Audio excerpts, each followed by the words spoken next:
Bonjour et bienvenue à toi dans cette nouvelle vidéo. On va voir aujourd'hui un sujet qui nous touche tous, le phishing. Hameçonnage en français. Mais pour pas te le répéter dans toute la vidéo, on va rester sur le mot phishing. Je vais te donner le sommaire en quelques points pour que tu comprennes comment est structurée cette vidéo et pour connaître un petit peu ce qu'elle va t'apporter. Donc en 1, on va voir qu'est-ce que le phishing. En 2, quels sont les risques du phishing. En 3, qui sont ces fameux pirates. En 4, un exemple de phishing que je connais très bien et que toi aussi, tu peux aussi avoir rencontré. En 5, comment se protéger du phishing. En 6, quelle action je dois faire si j'ai été piraté. Ça, c'est un point très important qu'on me pose souvent. Et enfin, en 7, on fera une petite conclusion pour voir un petit peu quelles sont les actions à faire contre ce fléau. Allez, on attaque de suite.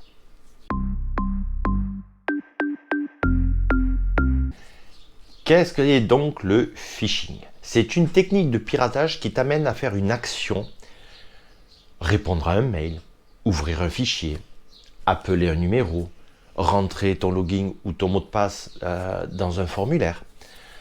Et pourquoi pas donner ton numéro de carte bleue? Parce que la finalité, en fait, c'est l'argent.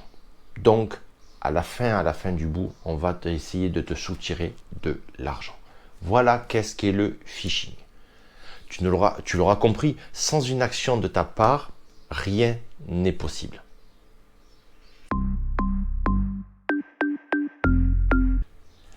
Juste avant le point suivant, un petit spam, alors c'est pas du phishing, c'est juste pour te dire abonne-toi à ma chaîne, active la petite cloche, mets-moi un petit pouce bleu, mets-moi un commentaire, ça me fait super plaisir, c'est mes débuts. Allez, je te remercie et spam terminé.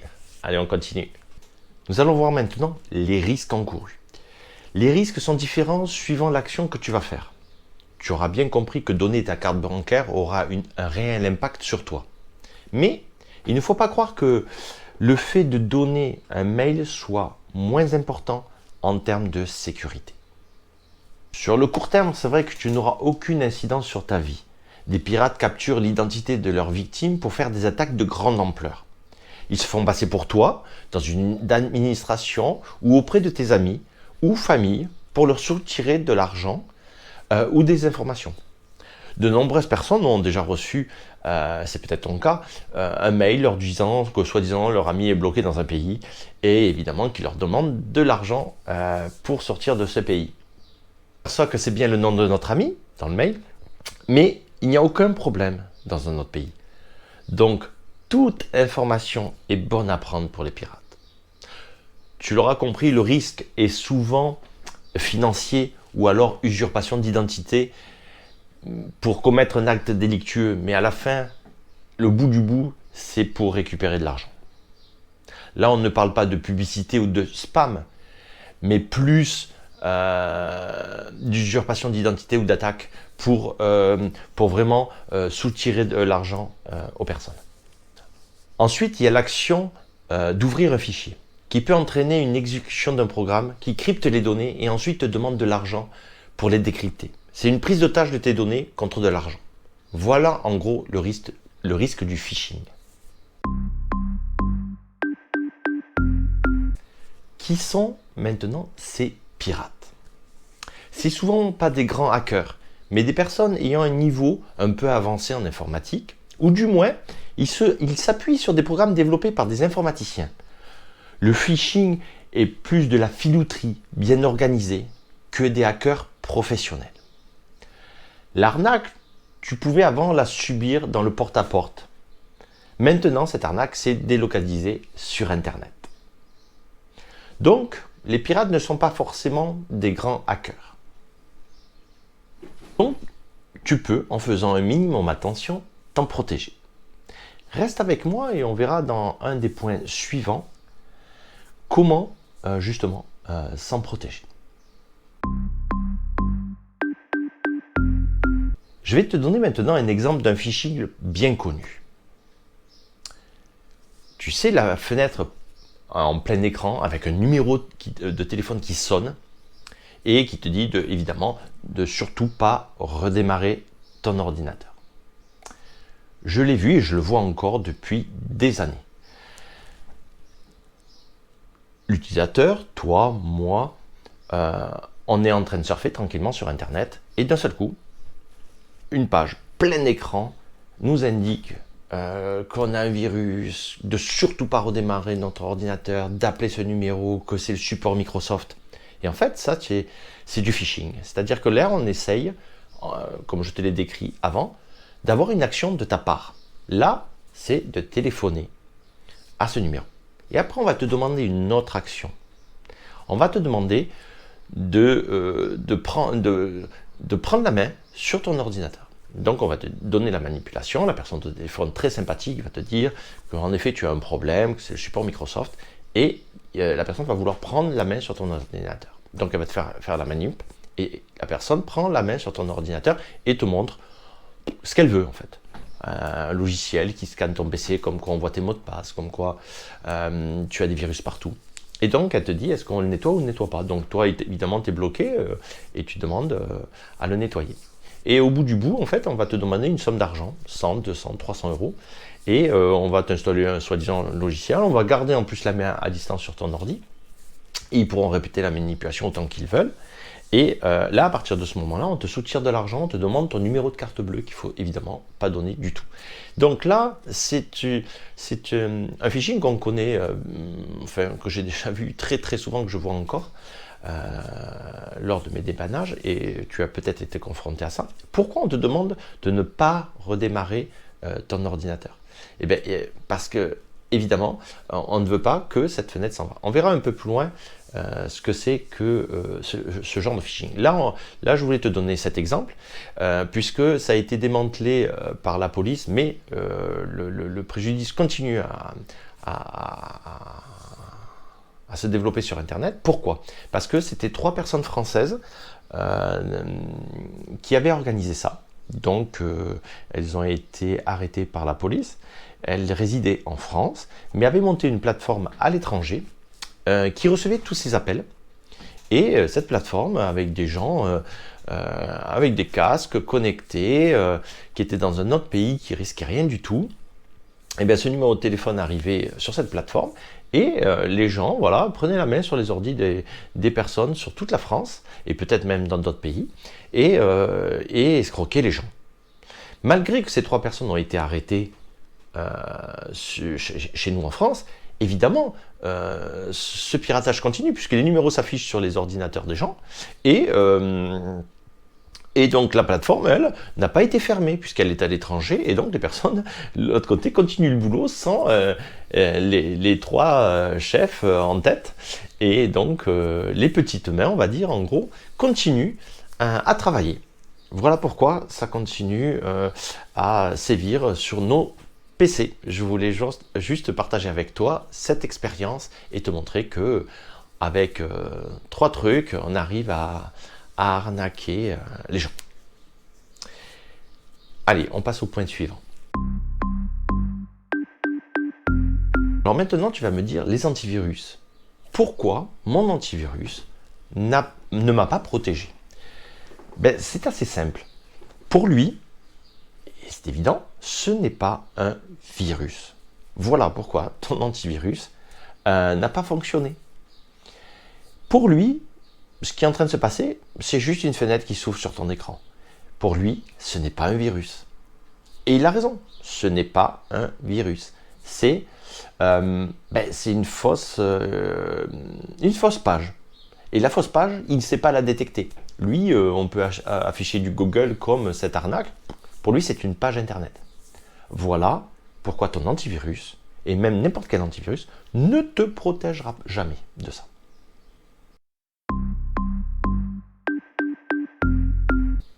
Comment se protéger? Parce que je viens de te montrer que l'antivirus ne peut pas te protéger. Donc, ta question suivante, et ce qui est tout à fait logique, tu vas me dire, mais alors comment on va se protéger de ça?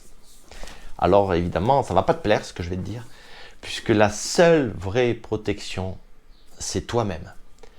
C'est exactement comme dans la vie de tous les jours. Si tu es démarché à ta porte et qu'on sonne et que tu ouvres, tu es la seule personne habilitée à donner des informations ou à laisser entrer la personne chez toi. Je donne souvent cette astuce à mes clients.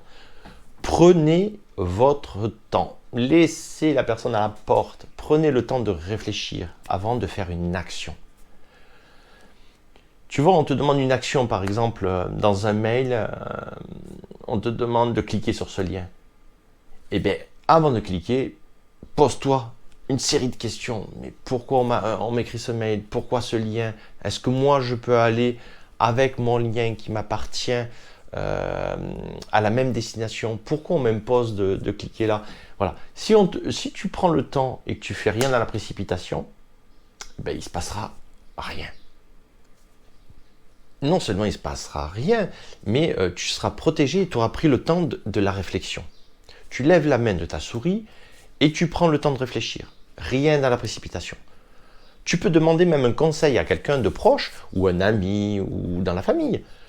Et tu ne suis jamais un lien qu'on t'envoie, même si c'est la banque. Prends toujours le lien qui t'appartient dans tes favoris ou en le cherchant sur Internet. En tout cas, tu ne dois rien faire dans l'urgence. Avant toute action, fais une pause même.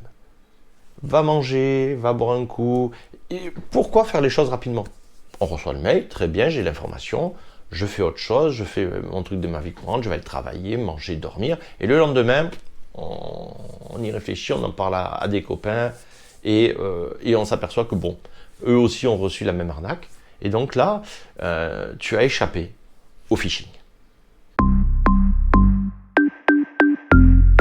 Maintenant, hélas, on va voir l'action. Si tu as été piraté, qu'est-ce que tu dois faire comme série d'actions?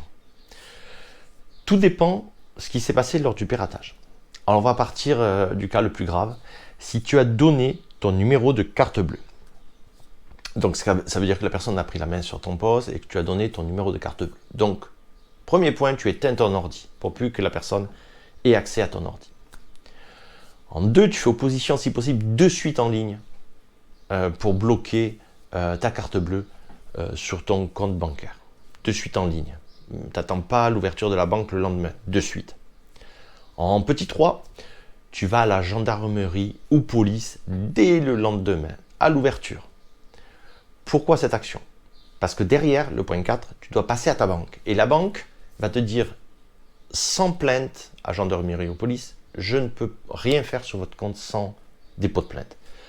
Au point de vue piratage, on est d'accord, hein, parce que la banque derrière va vouloir sûrement, et j'espère pour toi, te rembourser. Donc, elle a besoin d'un dépôt de plainte, comme quoi tu certifies avoir été piraté. Donc, en 4, tu passes ensuite à ta banque, avec ce dépôt de plainte. Et en 5, à la fin, une fois que tu reviens à ton domicile, tu appelles un informaticien pour nettoyer ton ordinateur, parce qu'il va enlever, si les pirates ont mis un mouchard, pour enlever leur prise de main à distance, parce que généralement, parce que moi, dans mon métier, on prend souvent la main à distance pour aider des clients, mais on ne la laisse pas sur le poste sans que le client nous donne la main. D'accord? Eux le laissent. Donc ça, l'informaticien va te nettoyer tout ce qui démarre au démarrage du PC, les mouchards et spyware ou autre que la personne aura pu te laisser pour essayer justement que tu la rappelles en disant « je suis toujours bloqué » pour encore soutirer de l'argent. Voilà les actions si tu as donné ton numéro de carte bleue. On va prendre maintenant le cas un peu moins grave. Si tu as donné quand même la main à distance sur ton ordinateur, mais que tu n'as pas payé, tu n'as pas donné ton numéro de carte bleue, tu n'as fait que raccrocher. Là, il faut faire nettoyer l'ordinateur par un informaticien en premier, puisque comme ça on enlève la prise de main à distance, tout ce qu'a pu faire le pirate. Et évidemment, là par contre, il faut aller changer tes mots de passe de suite aussi, parce que pendant qu'il a la main, il a peut-être récupéré tes mots de passe enregistrés sur ton navigateur. Et donc là, il risque de se connecter sur des sites pour paiement ou autre, ou essayer de te soutirer de l'argent. Donc là, tu changes tous tes mots de passe, ou même tu commences par les mails pour pas qu'ils se fassent passer pour toi. Donc là, tu changes les mots de passe des mails et ainsi de suite. Donc c'est bien de ne pas avoir donné le numéro de carte bleue, mais moins bien de lui avoir donné la main sur ton PC.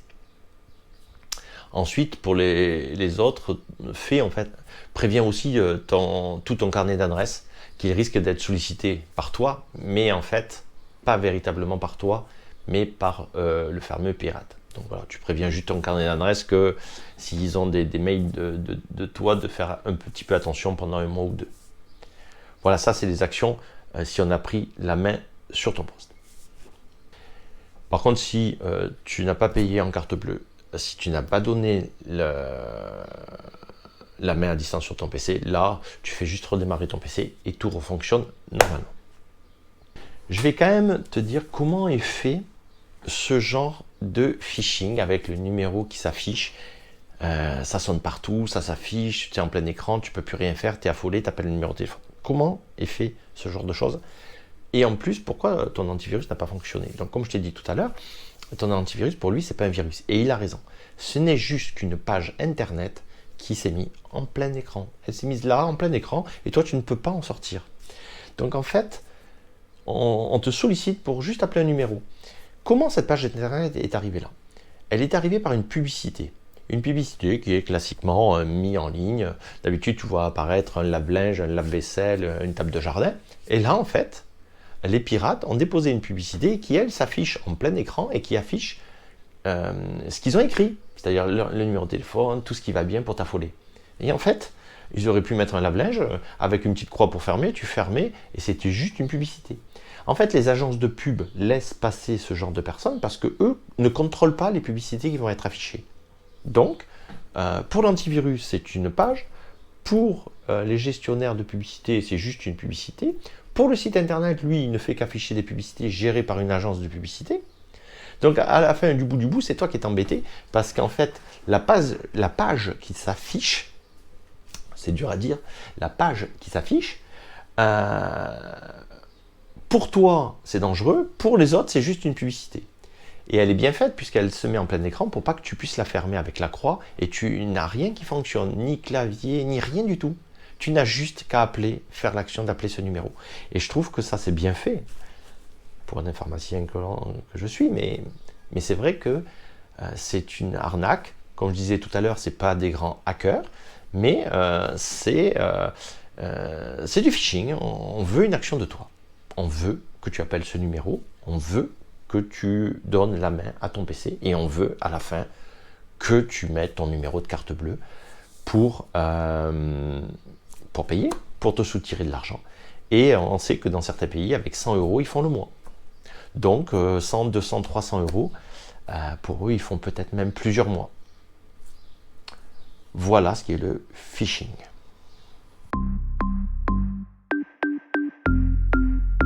En conclusion, il faut vraiment être attentif à tes actions comme dans la vie de tous les jours. Le phishing n'est pas une fatalité. Il faut juste être prudent, vigilant dans tes actes et ne pas te précipiter. Mais j'aimerais surtout que tu ne sois pas trop apeuré au point de te détourner de l'usage d'Internet. C'est un outil formidable. S'il est bien utilisé comme tout. La voiture est aussi dangereuse, mais quand on conduit bien, elle peut rendre pas mal de services. Donc, continue à te divertir sur le net, à t'informer, à partager, à correspondre avec tes amis, à te former et surtout, évidemment, à me suivre sur YouTube. Abonne-toi, mets un pouce bleu et laisse-moi un petit commentaire sympa d'encouragement. À ciao!